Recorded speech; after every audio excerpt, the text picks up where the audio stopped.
Merci, Monsieur le Président. Thank you, Mr. Speaker. I would like that you would think that you left your house and your family and you went to another province so as to get another job. The goal of returning to Ontario to be with your family always on the top of mind. Speaker, as you know, this is the reality for many people in Canada. I would like to share the story of one man and his family whose story began just as I began this statement today. This is the story of Dan Duma. When Dan's job at the GM plant in Windsor came to an end because the plant permanently closed, Dan had no alternative but to relocate to Alberta with his wife, Anna. While living in Fort McMurray, Dan was diagnosed with cancer. Dan's health took a turn for the worse. He was hospitalized, and the wildfires that ravaged Fort McMurray soon forced Dan's evacuation to Edmonton.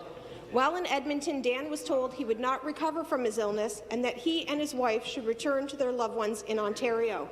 Dan and Anna returned to Windsor, where Dan would live out his remaining days with his daughters by his side. Unfortunately, because of an exclusion in the healthcare interprovincial billing agreement, Dan was not able to spend the final days of his life in his private residence while receiving home care to keep him comfortable without facing financial hardship. Speaker, today I will introduce a private member's bill named after Dan Duma, entitled Dan's Law. If passed, this bill will ensure that all Canadians with a serious illness that are covered by any province's public health benefit who choose to move to Ontario to spend their final moments with their loved ones get the home and community care that they need when they need it without facing financial hardship.